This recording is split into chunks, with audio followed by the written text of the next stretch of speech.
Previously on agentpalmer.com, the founders demystifies the .com era success of PayPal. Metal Lords is not your average high school coming-of-age movie, and the more I think about the last episode, the more I think science communicators are just the tip of the iceberg for educating the general populace about anything, really. This is the Palmer Files, episode 71, with Rabbi Mark Asher Goodman, who, along with, yes, being a rabbi, is also a sports blogger, an author, a father, and of course, all of the other hats that come along with being a rabbi. We discuss his path from politics to the pulpit, which is how he came to be a rabbi, and learn about how he became a blogger, an author, and compare our own paths through Jewish spirituality and much, much more. Are you ready? Let's do the show!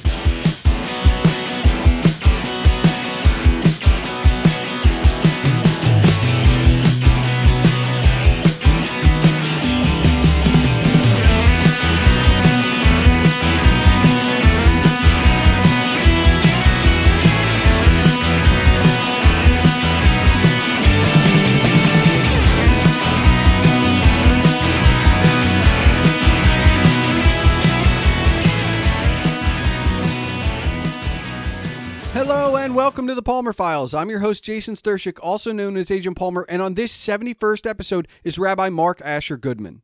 Over his time as a rabbi, he's done what many rabbis who have come before him have done. He has led a congregation, he has taught both young and old, and he has been a spiritual advisor.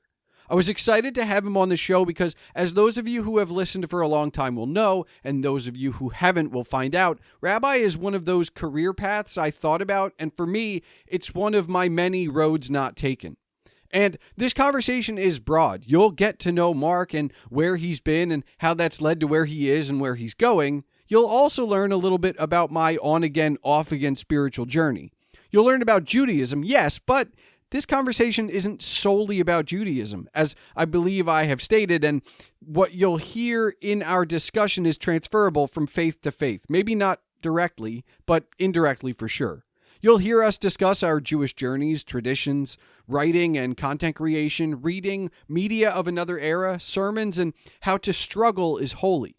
All of that and so much more is coming your way. But first, if you want to discuss this episode as you listen or afterwards, you can tweet me at Agent Palmer, my guest Rabbi Mark Asher Goodman at Rabbi Mark Asher G. That's RABBIMARKASHERG, or at soccer_rabbi, and this show at the Palmer Files.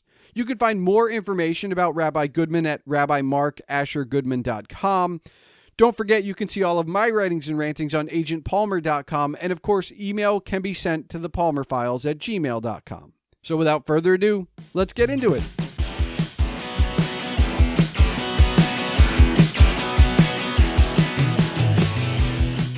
Rabbi Goodman, there was a time in my life when I wanted to be a rabbi, and I'm especially excited to talk to you because I get to find out what I'm missing. Because now that I've got this podcast, I kind of write a thing that summarizes a conversation, not a Torah portion, but a conversation. And I feel like that's one of the only reasons I really wanted to be a rabbi, was because growing up, I had a rabbi who gave great sermons, and I attached myself to that part of it. All right. Obviously, there's more to it, but my weakness was always Hebrew, if I'm going to be completely honest. That was my weakness for not becoming a rabbi. Well, it's a good question. It's a good starting point. I don't know if there is a question there. The question was basically I was thinking about being a rabbi. What do you think about that? Yeah, pretty much. That's Jason, is that the question? That's the question. Well, so depending on what movement in Judaism you're part of, Hebrew is more or less of an important part of the job. So my backstory is sort of interesting. It's a good starting point, but not in a direct way. Okay. I don't have a good straightforward way of answering that question. When I was in high school, I had ADD, and this was in the old days, in the in the early 1990s, when people didn't really know what that meant. And one of the kind of well-documented side effects of ADD is it's specifically hard for math and language because they're systematic, right? Like they're A follows B, B follows C, C follows D. If if you didn't learn to conjugate, at the base level, you're not going to understand the pluperfect past tense, in vosotros form, right? So I wasn't very good at language. And then fast forward through college and through 3 years of working post-college, and I wanted to be a rabbi. And I had studied Hebrew in college, but it was a struggle and it was a battle. And when I decided to go to rabbinical school, I picked the conservative movement rabbinical school because I really liked studying Talmud, and the Reform movement doesn't do a lot of Talmud. We could talk about that a little bit later, if you're trying to figure out what the hell I'm talking about, or if you're at least trying to clarify for anyone who listens to this. Go ahead. Before that, yeah. There's a big jump there, though. Like, did you want to be like, when you go to college, do you want to be a rabbi at that point too, or does it like come about after being in the workforce for a few years? Well, so I mean, boy, it's a good question. I mean, basically, like, I always wanted access to the mysteries, right? To the mysteries of the universe, to the mysteries of life, to the mysteries of my tradition, and Hebrew is the key that unlocks that. And the places that I wanted to go and study it were the places that were doing kind of the exact right kind of study for me. So we'll come back to that. But to answer your question, no, I did not go off to college thinking I was going to be a rabbi. I went to George Washington University from 1994 to 1998 because I thought I wanted to be a politician. And because I thought that politics was the work of making people's lives better by using the good hand of government. And when I was in 4 years of study at George Washington, I found that I was like the only political science student there who thought that way. Like, I took a class in domestic public policy, and I thought domestic public policy, we were going to spend a lot of time studying about, how Medicare works and how Social Security works and how America can uplift the poor and kind of the social safety net. And the professor of the class decided that, like, his framing for all of domestic public policy was the 3 E's: energy, economy, and the environment. And so that's all we talked about. It was like, what the per unit cost of nuclear power was and what its, detrimental environmental effects were. And like, in 4 years at GW, I never talked about uplifting the poor. I took a bunch of classes in Marxism, socialism, but even that was just studying, like, Das Kapital and, Workers of the World Unite and the Lumpen proletariat and all these like really complicated German concepts in capitalism. And I was like, this is not about helping people. Yeah. Politics is not the. And then the last thing I'll say, I also interned with 2 political organizations, and all I did for them was raise money. And what I figured out pretty quickly was, all right, so if I get a poli-sci degree, I have 2 choices. I can either stay in DC and be a low-level staffer for some political organization or for some politician, where all I'll do is either raise money or open mail, and that'll be my first couple years. And that both those sound awful, right? Yeah. It's like a lot of cold calling, or answering the phones. Or I will go to law school, which is what my father did, my uncle did, my aunt did.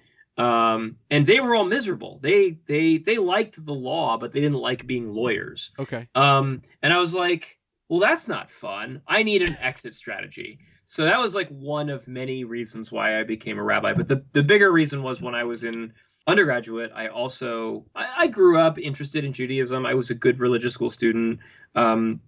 When I was in college, I found I was really involved. I was involved in Hillel, which is the on-campus Jewish life organization.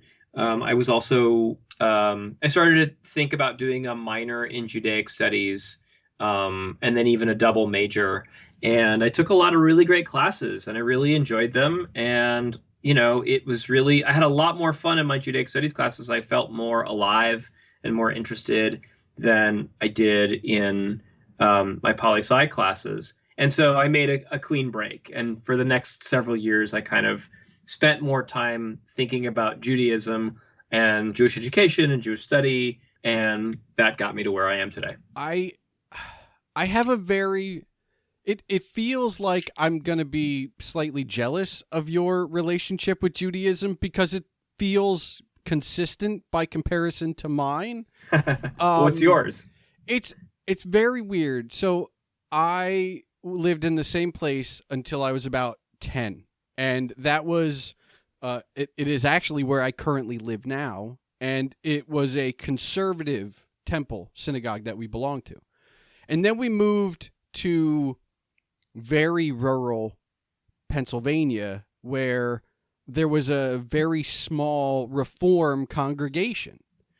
And I think I felt more a part of the community in the very small rural Reform place than I did anywhere else. But my Judaism doesn't really start until at that time our current rabbi was head of what was then the Reform movement's youth programs. So I got to go to Camp Harlem, and eventually that led to me being a part of, I don't know what it's called now, but it was EIE, which was a semester abroad in Jerusalem. Cool. And all of that kind of is there, and then I come back to the States and I go to college and it all falls away. Like I'm not at home, so I'm not a part of I went to a very small school that didn't have a Hillel and didn't have, I think there were maybe 4 Jews on campus, period. Like I don't even, it wasn't a part of who I was. It was still a part of who I was, but not outwardly. Right. And then, my parents moved around. I ended up moving back with my parents after graduation, and I kind of dabbled in some of the local synagogues that we were around, but the rabbi, we weren't in the Reform synagogue anymore, and that rabbi had gone anyway, and it was just, I kind of lost it. Then I tried to get it back myself with like, I have the nifty songster. So I would and you try play to, guitar? Yeah. Cool. So I would How'd you learn to play guitar? I just kind of picked it up. I just try to pick it up too, and I'm terrible at it. Yeah, but well, the difference is I picked it up when I was like 14, right? Like I picked it up when I was younger. I think we pick up things when we're younger a lot more. That's true. And I had a lot more free time to learn. Like I picked up the bass and jumped over to guitar, and now I'm fairly proficient on both because I pick them up constantly. But I'm now in my 20s, early 30s, picking up a songster every maybe Friday or Saturday if I happen to remember, and just playing through a few prayers here and there. And that's the extent of my spirituality. And I find myself, as I'm getting older, definitely becoming more culturally Jewish. But the spiritual part has gone away. Like, and it's not gone, but it's diminished somehow. And I don't know. I mean, the piece that you kind of skipped over in that is and for your listeners, this will be kind of like, maybe this will be an education, but like, is the home element, right? In Christianity, overwhelmingly, it's a religion that's really based on church attendance, especially if you're Catholic, right? Because like the priest stands in for Jesus Christ, and the church service is the main way to access religion and spirituality. And Judaism is predominantly a people and a tradition and a home and family based ritual, right? Like, so that's always an important piece. And for me, like, my family was very observant Reform growing up, right? Okay. We did Passover. And I had 2 Passover Seders, one at each side of the family. We were always in synagogue for Rosh Hashanah and Yom Kippur, the 2 big high holy days. We always had big family celebrations around Hanukkah. The only holiday in Reform Judaism, we didn't do a sukkah because that was like a little bit too traditional. We didn't really know anybody who did that. Okay. So a lot of it, interestingly enough, with the family rituals has to do more with like what's socially kind of the norm. I think the other challenge with Sukkot is in the religion, Rosh Hashanah and Yom Kippur are these big, big, big holidays, and Sukkot comes like 8 days after Sukkot begins 5 days after the end of Yom Kippur. So it's like too much Judaism all at once. We just did this. Right. Aren't we done yet? Or can we move on? Yeah. So I think that that's a big piece, which is like I had a solid foundation, and then I had summer camp, and also the difference between me and you, it sounds like, is rural versus urban, which is I grew up in Los Angeles, California, and L.A. County and Orange County, the county deep next to L.A. County, the last I checked, which is probably 10 years ago, had 500,000 Jews. And then at some point in my life, I lived in New York City, which has like 1.1 million Jews, right? Like I've lived in big Jewish cities where all the things that you need aren't that hard. Now, the flip side of that is I've been a rabbi of 3 small congregations in my career. My first congregation was in Huntington Beach, California. Okay. Small, but urban, right? It's a suburb of LA, effectively. And then Steamboat Springs, Colorado, which is 4 hours from anything. It's like a 4-hour drive from Denver. Okay. So I used to joke that I was the chief rabbi of all of northwestern Colorado because there's nothing else up there. It was like there's more sheep than Jews, Yeah. Okay. And then my new job, or my last job for the last 4 years, has been as the rabbi in Erie, Pennsylvania. And that's a small, they're all different. Huntington Beach is a suburban small congregation. Yep. Steamboat Springs is a kind of rural mountain congregation, but it's growing. Steamboat is growing hand over fist every year as a city. It's one of those growing cities, and Colorado as a state is just booming all over. And then finally you have Erie, which is like as Rust Belt gets. I mean, it's like Gary, Flint, Erie, without the serious crime problem. But the population in Erie declines every year. The Jewish population at last survey was 480 for the whole county. My congregation has only 47 members total, right? Yeah. So it's just different stories, and it's accessing Judaism in small towns, is a mess. I mean, typically, the last thing I'll say about this is, and I think this applies in all religions, so if your listeners are from another religion, out in the hinterlands, odds are the quality goes down because it's commensurate with pay and ambition and all the other things that are the trappings of modern American society. It just so happens that I moved to Pittsburgh because my wife was taking a job as a physical therapist with a specialty in pelvic floor health, because there's only 5 really great programs in the U.S., and I was like, well, we moved to Denver for my job. I'll move to Pittsburgh for your job. And I wound up in Erie as the rabbi because there wasn't anything else, literally. Yeah. And so, not to be egotistical, I'm not saying I'm the greatest thing since sliced bread, but I'm a pretty good rabbi. I think I'm good at my gig. And so I think Erie Erie was this close to not having a rabbi at all and moving in the direction of just folding up their tent altogether. And so they got me, and I'm not losing all my marbles. I'm not a fresh out of the box rabbi. I've been in the job 16 years. I'm pretty solid at what I do.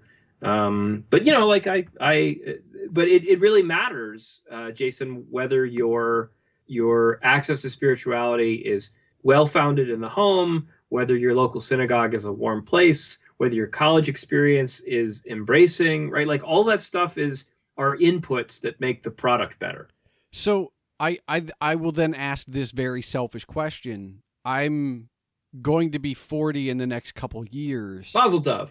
So does that, am I par for the course in kind of coming like it's this weird thing about my spiritual Judaism. Yeah. The cultural aside. Is that it tends to come in waves. Yeah. And I feel like as I've been getting later in my 30s, I haven't been picking up the books necessarily, and I haven't been going to the prayers often, but I find myself thinking about it more. Yeah. As I've been getting older. You're framing it really interestingly.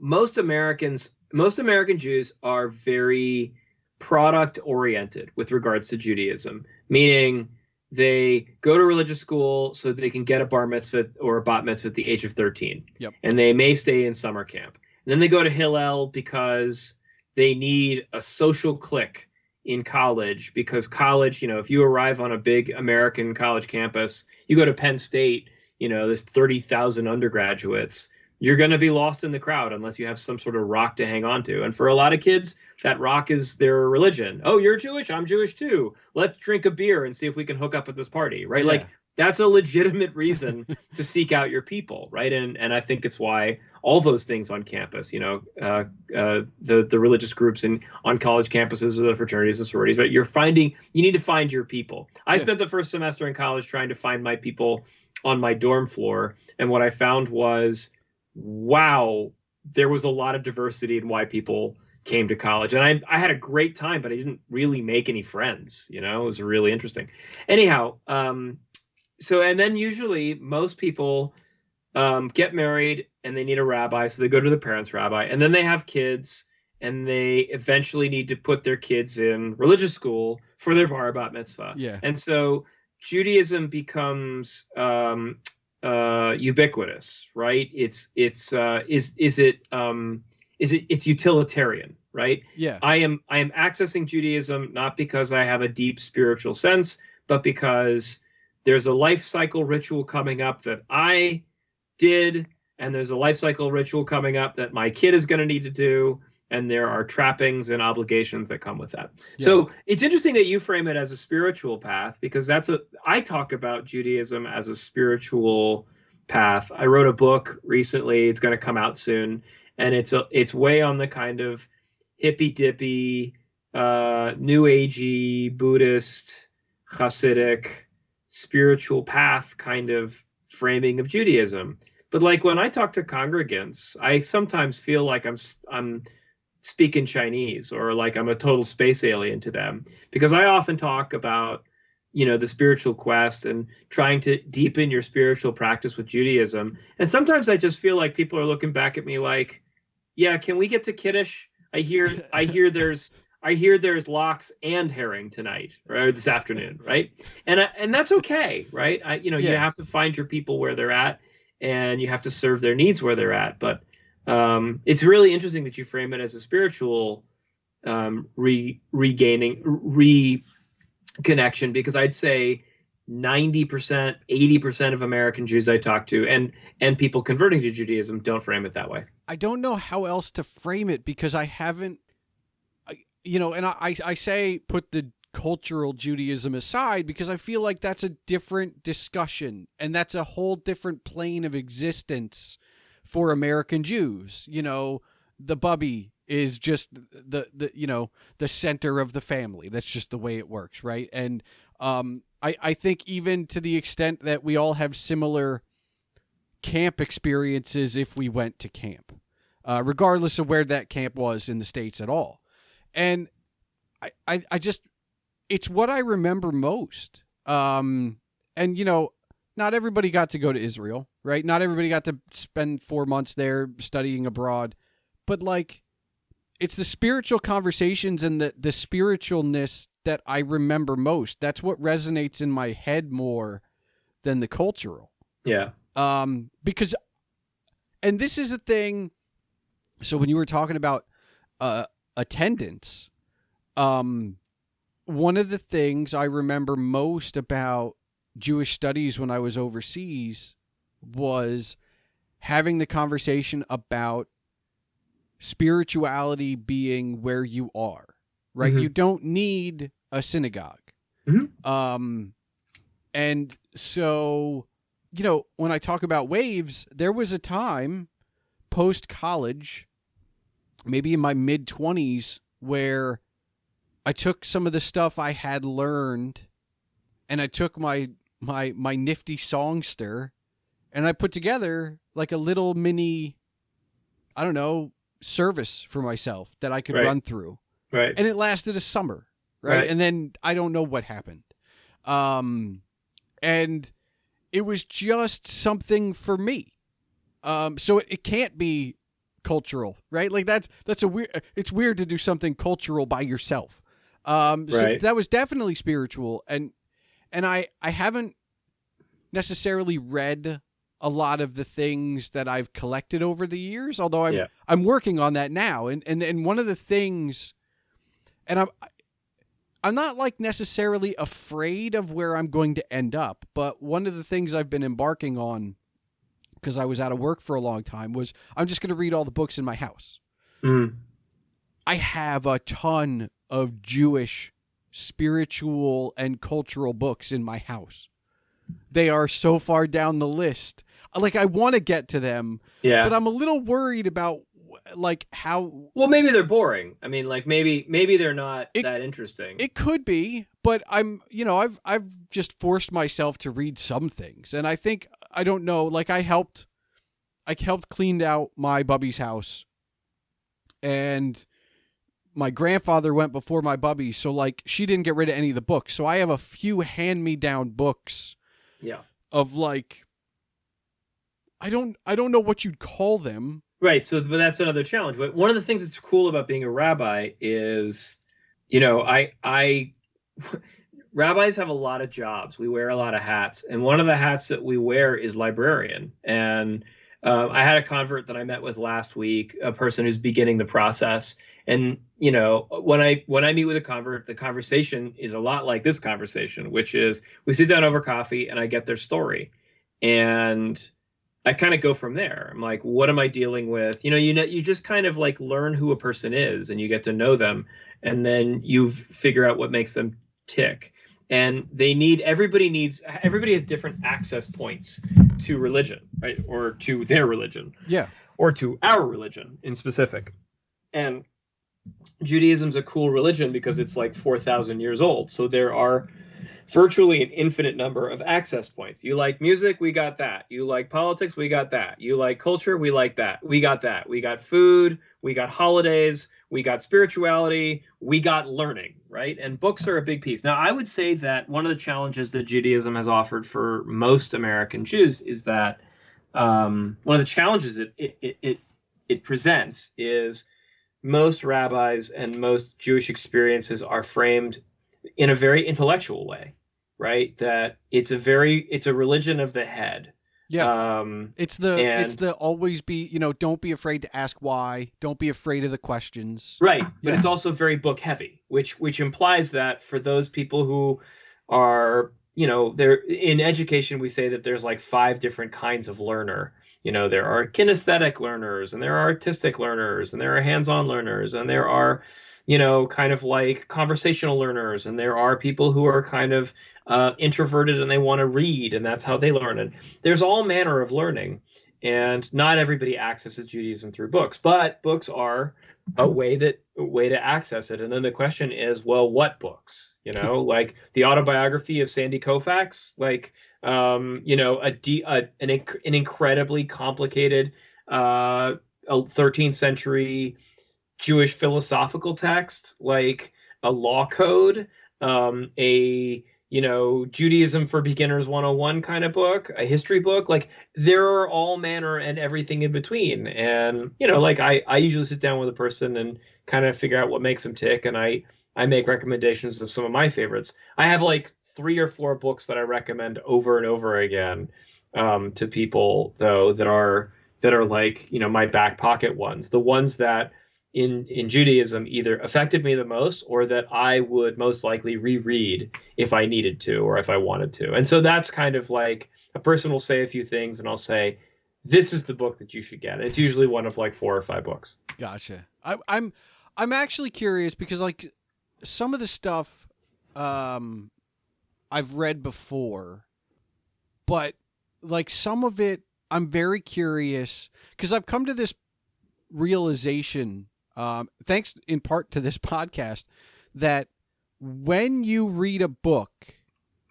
impacts your takeaway. Like I reread Jurassic Park last summer, right? Completely different takeaway than I just reread Hitchhiker's Guide to the Galaxy, which I hadn't read since I was a kid. And did it hit you in different places? A little bit. I think I enjoyed how readable it was. How short chapters, really like a cliffhangery. And I don't think I had appreciated it, and I don't think I had known, because I looked this up before I started rereading it, that it wasn't a book at first. It was actually it was a radio play on a BBC radio station in England. And it wasn't written as a book. And I was like, that's interesting. So going into it and knowing like this isn't exactly the way it was originally filmed. And then the other piece, of course, is like when I read it as a kid, there was no movie of it. Okay. And so now there's a movie, and the movie kind of helps a little bit, but not a lot because the movie wasn't great. But anyways. But like, but one of the one of the core source materials for the program when I was abroad was The Source by James Michener. Interesting. And not the whole thing, all right? I read the whole thing after I came back, but like it was like certain chapters that we, divulged in. And it was cool because, in that particular book about an archaeological dig in Israel, like we actually got to go to some of those places when we were reading about them. Right. Maybe not necessarily seeing things archaeologically in the same age, but like you're still there in that space. Yeah. Reading it after I came back was transformative in a bit because it's like, okay, I get this a little bit more now. Because I've always been that student. Like I'll come around to stuff eventually. I probably should have read the whole thing while I was there, but I didn't. Like that was just not something that I was going to do. I was just going to come to it eventually. I'm tempted to see like what do I do now? Like what is my takeaway now?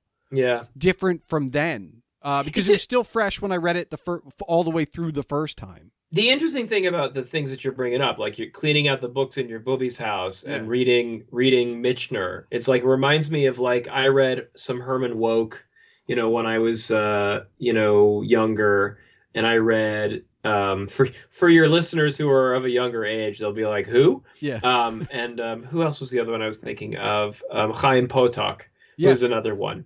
These are writers of an era, and they wrote in a certain way, and they kind of framed the era that they wrote about in a fairly like, I don't know, a little bit like kind of traditional, a little bit dry. I'm not criticizing. I'm just saying, and I'm drawing the parallel with cleaning out your booby's bookshelf, that like the books that you have that are more than 30 years old. Like, I remember I read a book by an American Jewish historian who's really well known called Howard Sacker. And he wrote a book called Diaspora, where he went and he kind of went to diaspora Jewish communities all around the world and kind of reported about what their communities were like after, after World War II, and like how they had rebuilt themselves and whatever. And the book ends in like 1987, right? And I read this book like, probably 10 or 20 years ago. Yeah. And there's that question of like, well, is this still relevant anymore? And I think one of the challenges, I know this because I also work at a large synagogue in Pittsburgh, and we have a really big library. And I was just at another synagogue that I also that I was teaching religious school at. It's a partner synagogue with the other one. And I happened into two of their old reference library rooms filled with old dusty books that nobody had opened in years, that were all 50 years old or more. Synagogues are full of old books that little old ladies or little old men have dropped off because they thought the synagogue could use them. And there are boxes and boxes in our synagogue of books that we just don't need anymore. Like, they're not relevant. They're 80 years old, and they speak about they speak about a Judaism that doesn't really exist anymore, and they speak to Jews that don't exist anymore, because the Judaism of today is very different than the Judaism of 1990 and 1970 and 1950.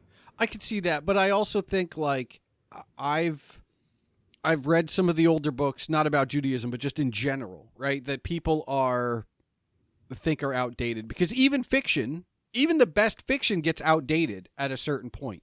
Right. And the same thing goes for movies. Like I consciously try to watch a movie from the 60s or 70s once every few months, because the pacing is so different. Totally. That if you don't watch one of those movies for like a long period of time, and then you sit down and watch it, you're like, wait, what? Like nothing's happening. Why is nothing happening? I have two kids. I'm worried that I sometimes worry that raising them on Marvel movies, which I love, they'll think to themselves like, there's this scene is 10 minutes of dialogue or 15 minutes of dialogue, and there hasn't been a car chase Yeah. or space aliens blowing up a city, to break it up. Like, what's up with that? Like, how are my kids gonna enjoy Casablanca?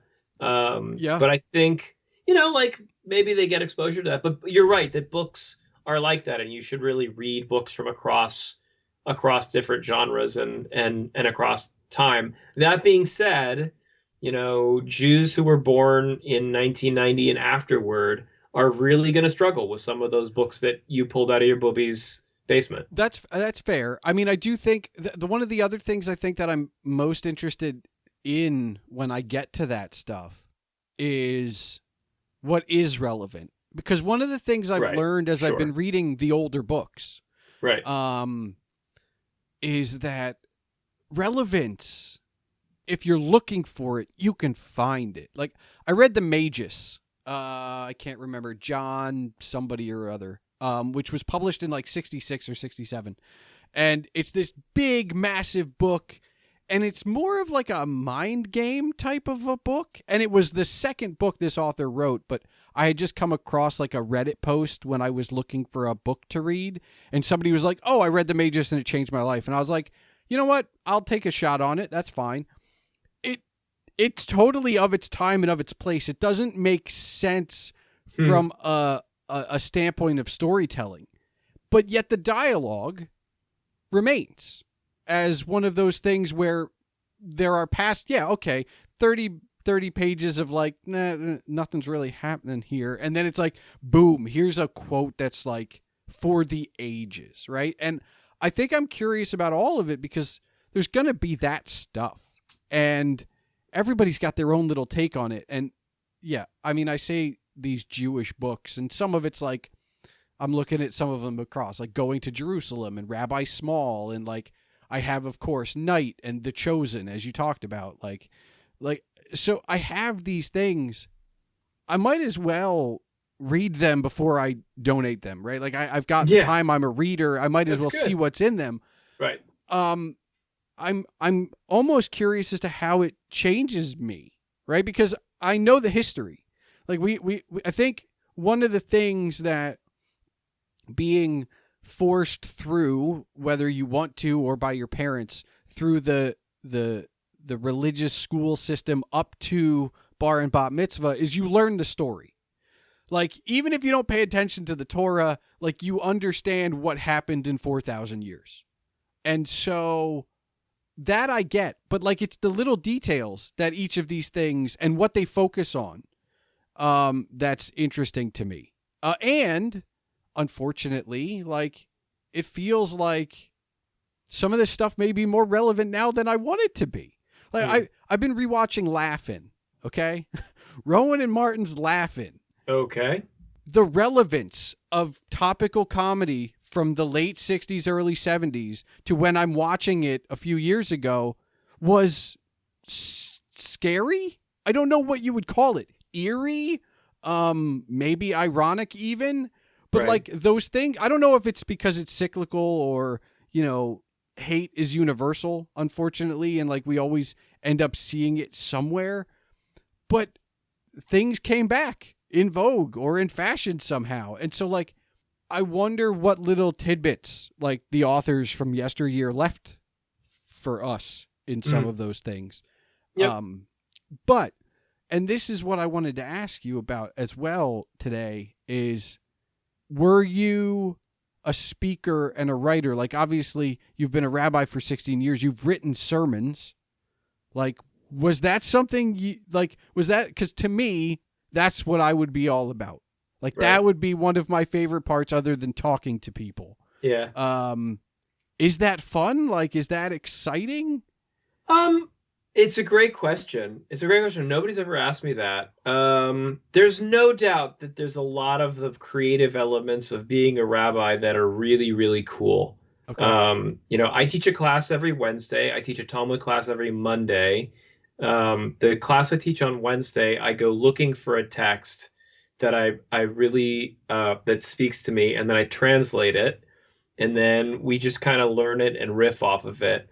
And then usually, or sometimes, either one of the texts that I like that I need to kind of hone and refine will turn into a sermon for Saturday. And then I'll have another topic that I want to talk about on Friday night or vice versa.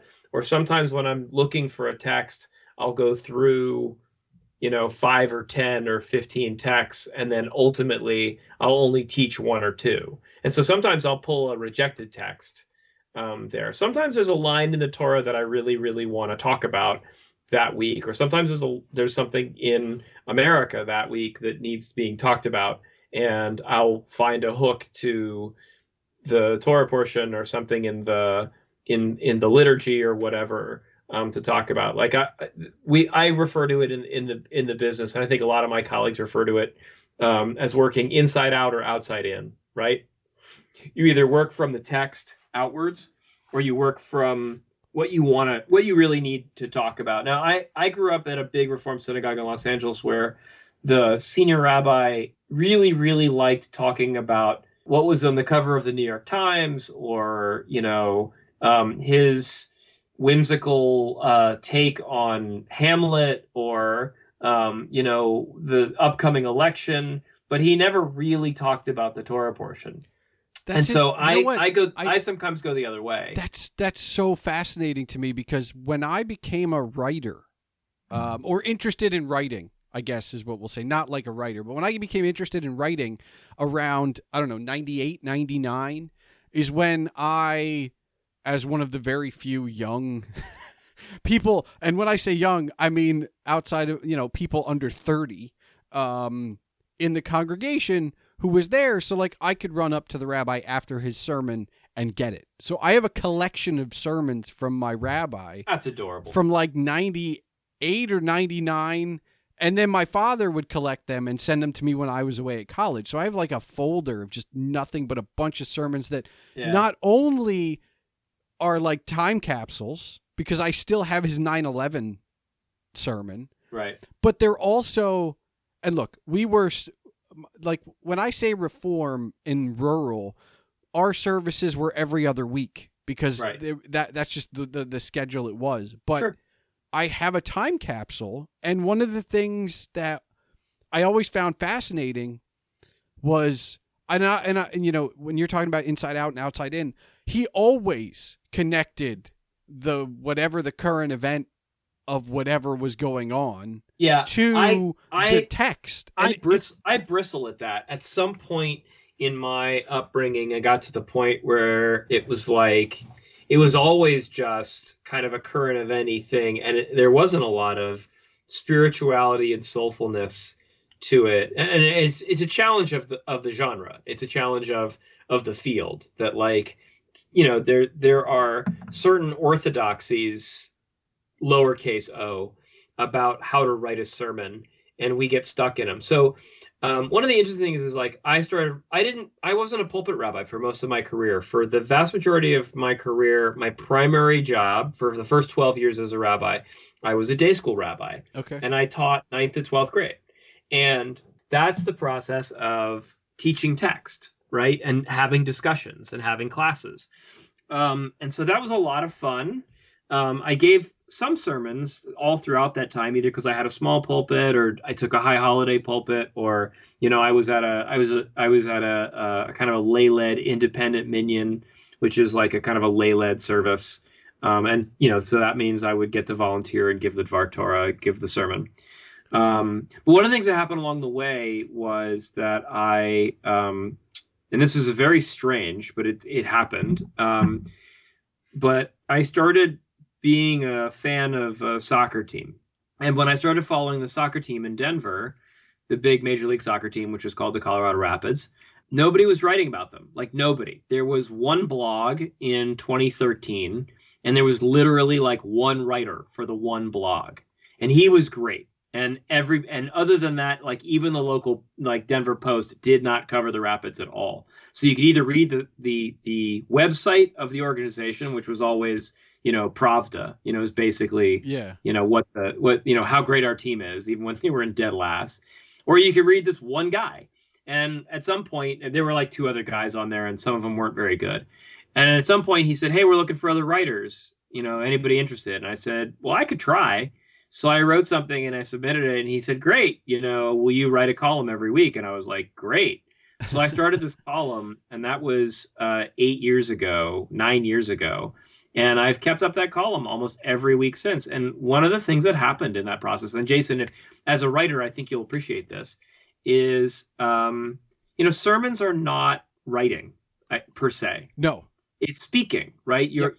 There's a certain, like when I write a sermon, there's certain times when I know I'm using a mnemonic device. Like, for instance, when I was in rabbinical school, one of the fun experiences I had was I worked at a Jewish summer camp in Georgia, and I was living in Los Angeles.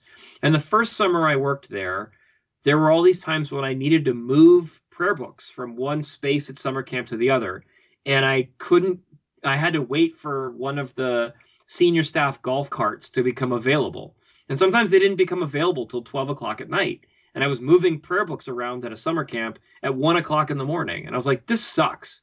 Yeah. So the second summer I worked there, I drove my car across the country, right? Yeah. So when you drive from Los Angeles to Georgia, you get to go through parts of the Deep South, which is really fun. By the way, the part that you don't really enjoy is driving across Texas. Anybody who's driven across Texas from the Panhandle all the way to the other side by Houston would agree that it is a miserable experience. It's like, El Paso and nothing, and then Dallas and then nothing, and then Houston and you're out, right? Like it's like days and days of driving through nothing.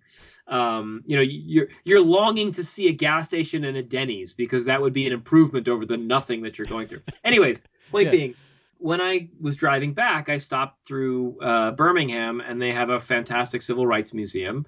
And in the museum gift shop, they have the collected sermons of Dr. Martin Luther King on CD. And I put those in my CD player and listened to them end to end and back again. And then when I got a computer and I could because this was back in 2004 when you couldn't possibly put all your music into your laptop. That was unfathomable. it wouldn't fit, right? But I put all that stuff into my computer, and I still, when I put my computer or my music on shuffle, I'll get like 1 10-minute segment of Dr. Martin Luther King, and it gave me a lot of really great advantages in learning how a sermon was paced, how the cadence was done, some certain like repetitious mnemonic devices, rhetorical devices, not mnemonic, rhetorical devices. Yeah. In homiletics in rabbinical school, we didn't really do it that way. There weren't like tricks and parlor tricks and kind of methodology. There was just kind of like, there was some ideas, some framing, and then some other thing. Anyways, long story short, what I was going to get back to before I forget is I started writing about soccer. And in the process of writing about soccer, I had fun with it, right? I would say funny things. I would reference pop culture. I would be, a little bit personal, introspective here and there. I would use stats and analytics in other places, right? I would, use analogies, and I was kind of all over the place.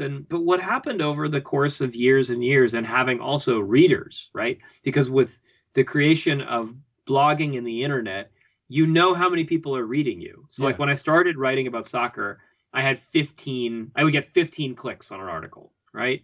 And today, my stuff on Substack does like 300 to 500, which is great. And it makes me so happy.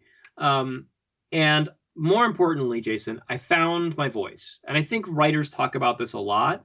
I've heard, the advice said like, you should journal, like that's really good.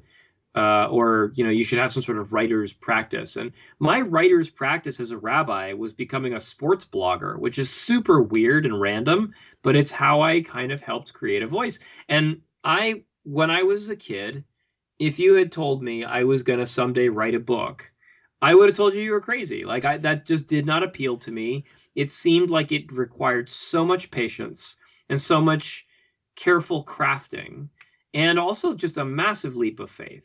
But in the process of teaching this class and in the process of kind of finding my writer's voice, eventually I decided to take some of the classes that I had taught and write a little essay after each class. And after I did that for like about a year and a half, I had a book. Okay. And the book is coming out this year, and I'm really excited about it. But the point is, Like the process of, so it's the last thing I was going to say is this. You asked about the creative process and is it awesome to do sermons? Yeah. And the answer is writing, creating a class, doing sermons, teaching on Sunday morning for religious school. It's all great, but there's a certain scariness to it. There's a certain tyranny of creativity that I also imagine that most creative types experience, which is when you are locked into being expected to create something ex nihilo, right? Yeah. Out of nothing, that is unique and engaging and interesting and funny and grabs people. And sometimes the muse doesn't hit you. Sometimes you don't feel that inspired. It can get a little bit exhausting. It can get a little bit scary. The good thing about sermons is they come kind of every week, and you don't have to swing for the fences and hit it out of the park every time. But the downside is when you kind of drop a clunker, or for me, like even a B minus, or even a B plus sometimes, you kind of walk away and you go like, man, I wish I had it all together. I wish they'd come together better, you know? And so there's a difficulty to that, which is like, I hold myself to a very, very high standard. I very much expect everything to be spectacular. And when it's pretty good, I'm pretty happy. When it's exceptional, I'm overjoyed. But sometimes the juices aren't really flowing, and it's one of those episodes of Seinfeld that you skip over when you're doing the rewatch. Yeah, I mean, so the blog turned 10 last year, and I know that there was at least one dark period in there. It hasn't been weekly for 10 years. He's probably fairly irregular for the first two, and then I moved house and didn't write at all in that like one dark summer. And then for the last 6 or 7, I've been weekly. But I work ahead because it's weekly, and I can, and I have that ability. But for me, not writing is the scarier part. Interesting. One of the things I've found is like, I'll work myself ahead, right? Like, oh, I've got the next 3 posts drafted, which is the next 3 weeks. Fantastic. Accepting that if I actually take the next 3 weeks off, getting it started, like losing that momentum is just, I've dealt with writer's block. Losing the momentum of writing on a regular basis is harder for me to overcome than writer's block. And I don't know why that is, because I know, obviously you talk to creatives and writers and everybody's got their own different process and it's different for everybody. But for me, I just have to keep going, because if I stop, that's when it gets really hard to write again. And it doesn't matter what I'm writing either. Like I could ghost write for you and be fine. Like it doesn't have to be something for my site even, but as long as I'm writing on a weekly basis, I'm good. Right. But it's when I stop that it gets even this podcast is creative in a way, but it's not the same as writing. Now, one of the benefits to this is I do draft out my intro and my outro, right? So I'm still writing for something. But for me, like that's where it ends and it begins and ends. I did want to ask though, like, was the book a goal when you started writing these essays, or was it just, I'm just going to write these essays, and then you looked back, you stopped and went, I have enough material for a book? It's a good question. I don't remember very well. Okay. So the origin of the origin of the class.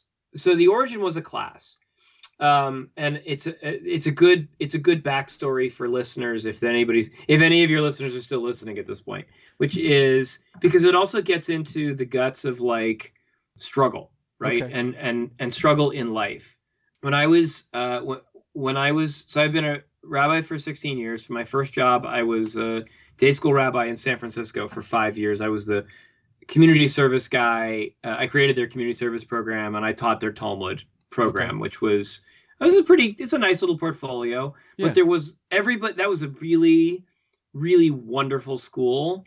really highly educated. The entire Judaic Studies department, everybody either had a PhD or rabbinic ordination, which is really uncommon. Wow. That is a bunch of high school teachers who all have anywhere between 9 and 13 years of higher education, right? That's insane, right? That's a lot of college dollars spunked on teaching, high school kids who are hormonal and not interested in the Bible, right? Yeah. But that's how it was. And so, but the point of that, the problem was there was no opportunity for advancement there. And it was San Francisco. We were in a 4th floor walk up with coin op, laundry, and a new baby. And it was like, this is not a good life trajectory. So we moved to Denver, and I was the director of Judaic Studies there. And after 6 years there, because the head of school didn't really kind of support his assistant principals, because of some ugly community politics, because I had told the wrong mom that no, I wasn't changing her daughter's B+ to an A-, no matter how bad she needed to get into whatever college. Yeah. I got let go, and I just pissed off the wrong people, and that's that. And the year after I got let go, I was kind of grinding it out as a small pulpit rabbi, making barely any money. My wife was in school full time. We had 2 kids. We were really financially struggling. I mean, basically, we kind of like, it was one of those, like, we'll pay the electric bill this month and we'll pay the gas next month, Yeah. And we'll put everything we can on the credit cards, and God willing, we'll all be okay. And in that process, there was a guy who I taught in an Intro to Judaism class who really liked me, Mel Wernamont, if he's listening, which he's not.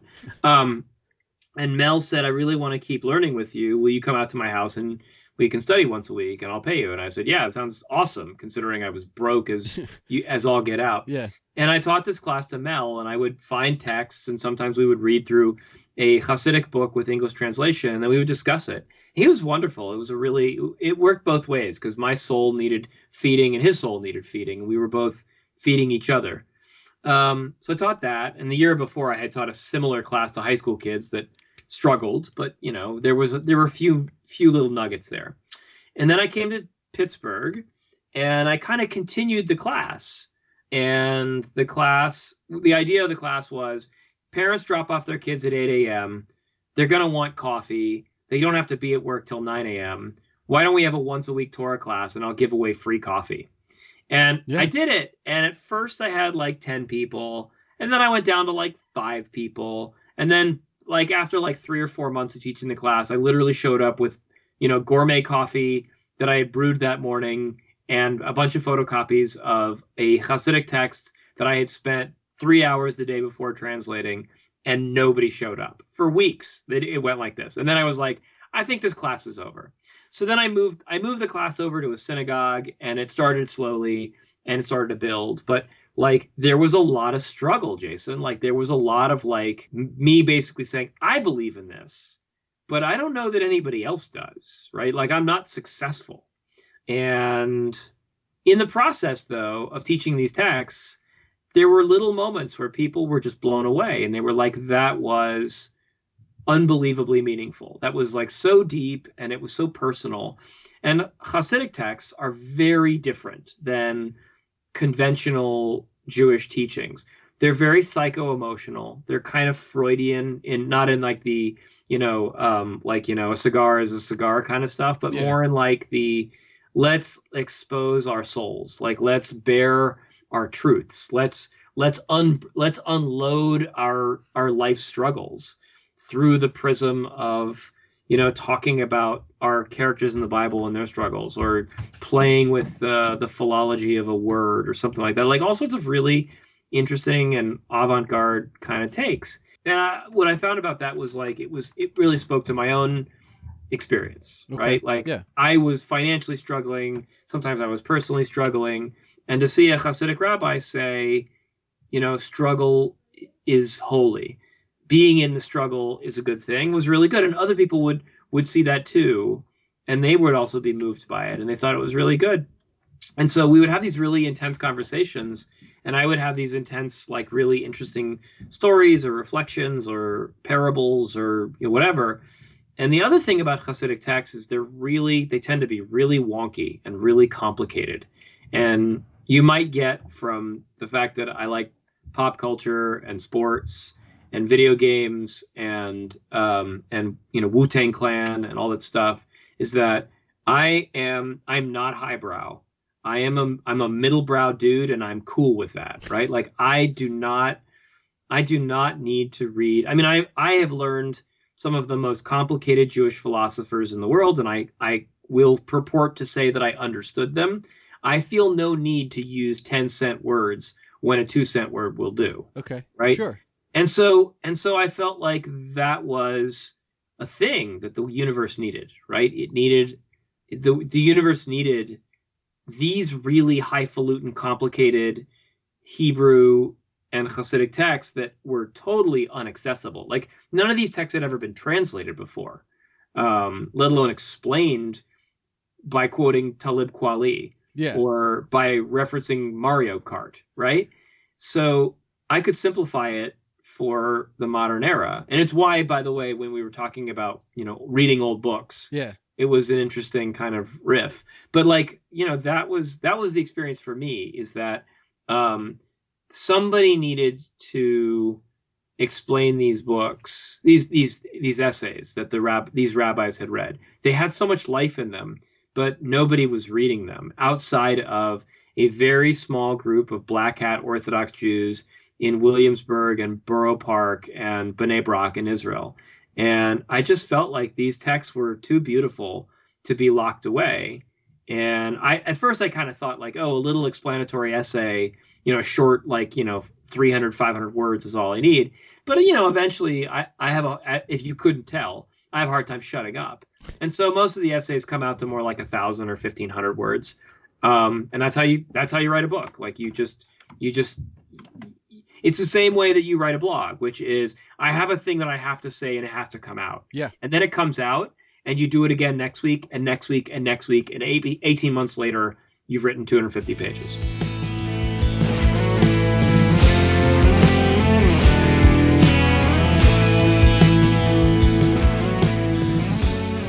There's a lot to digest from this conversation, as there are for most. But I have to tell you that the thing that resonates the most is the tyranny of creativity. As content creators, Rabbi Goodman and I, along with countless other guests from this show, and perhaps many of you listening, can understand what it's like when you are locked into the expectation of creation ex nihilo, when the muse is nowhere to be found. And even most specifically, when you give the muse your time and then you're up against a deadline. Now, sure, as a content creator, I could stop. Anyone can stop, especially if it's not your career. So why do we still do it? Because the muse is a beautiful thing. Because when we are inspired, the words fly out of our head to an awaiting conduit, a keyboard, a pen on paper, our mouths to an audience or a microphone. And in those moments, we know true inspiration. We find beauty. And it's a high that we hope to attain again and maintain, though maintaining is hard to do. So there are times when a sermon or a blog post or a podcast outro doesn't go really well. And we keep at it because we know we're capable of better.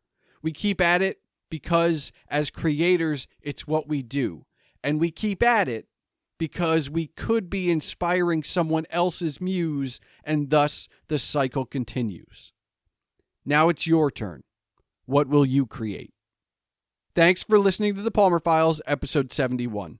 As a reminder, all links are available in the show notes, and now for the official business. The Palmer Files releases every 2 weeks on Tuesdays. If you're still listening, I encourage you to join the discussion. You can tweet me at Agent Palmer, my guest Rabbi Mark Asher Goodman at Rabbi Mark Asher G, that's RABBIMARKASHERG, or at soccer_rabbi, and this show at The Palmer Files. You can find more information about Rabbi Goodman at rabbimarkashergoodman.com, including links to his other writings and, once published, his book. Email can be sent to this show at thepalmerfiles@gmail.com. And remember, your home for all things Agent Palmer is agentpalmer.com.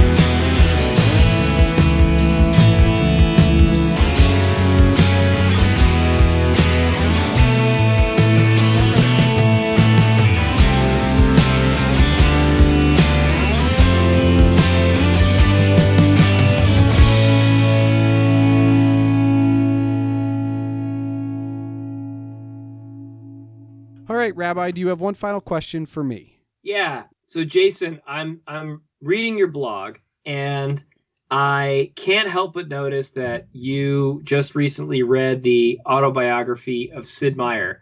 And I have always been, and now my son unfortunately has caught the bug, completely addicted to Sid Meier games, particularly Civilization. So like what's a thing that you learned from the book that really spoke to you, or what's a thing about the Sid Meier Civilization or Colonization or Pirates, which was maybe one of my favorites games, that either you played or you read about and really kind of like has always stayed with you, like has always resonated with you?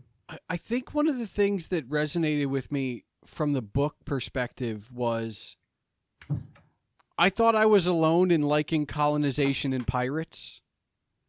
And colonization is so minute, like so many people don't know about that. I owned it. I loved it. I think I played that more than I played Civ because Wow. it was just so unique because it had an end that wasn't out like days away.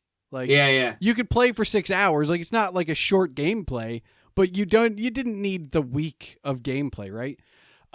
But Pirates was the one I loved the most. Oh, so and good. Reading the book, I didn't realize like how I was just one of the many, right? Because Pirates is a game very similar to my love of like Magic the Gathering or like certain comic book characters where like if your group doesn't do it, you still like it, but you feel alone. Mm-hmm. Right? Like if you're a Marvel guy and a bunch of DC fans, it's not like you don't go see Batman, but you just don't have anybody else to talk to about Iron Man and you don't know that the outer world is like that. So for me, that was part of it. And the other part that was fascinating about the book was I didn't realize how much he did in flight games early in his career. Yeah. Because that was never my thing. Like I'm not saying I didn't play those games.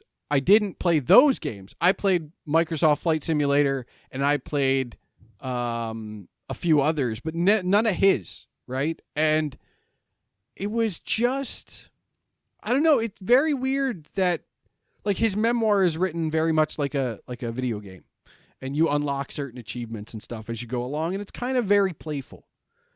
I've read a lot of memoirs / biographies, and it was probably one of the more playful ones. Now look, I also know to take it with a grain of salt, especially if you're an autobiography. You know, we always try and give the best of ourselves. But just the fact that like his name, he lost his name, which is the most interesting part. Like Firaxis Games is now the one we know, and we've moved away from Microprose. Sid Meier's Civilization was the brand. And like the amount of stuff that they just slapped his name on because his name meant more than just him was interesting to find out about. It's almost like if it was Bill Gates' Windows from Microsoft, right? Yeah, It's just a weird concept to have your name branded out there. But the other thing, which is very interesting, is anybody I meet, and you're no exception, but like anybody I meet between the ages of, right now, 32 and 50, if you played video games in the early 90s, everybody played Civ at some point. Maybe not everybody liked it. Maybe not everybody got addicted, but everybody played Civilization. Everybody. And, I tried to play the new ones. I'm very much an old school gamer. I don't mind having a block attack another block. That's fine for me. Sure. So it's like, no, I mean, the blessing for me is that I have a 11-year-old son who is basically a miniature version of me. And he is absolutely addicted to these video games the same way that I was. And he even knows the memes. I mean, he even knows that old school Gandhi was going to nuke you, right? Like that is a thing that my 11-year-old knows that I just absolutely love. He doesn't know who Sid Meier is.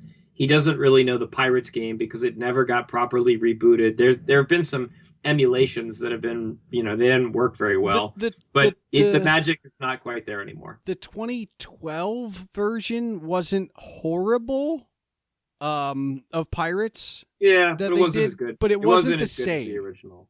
Yeah, no, but I do wish, emulation exists, but it's just not the same.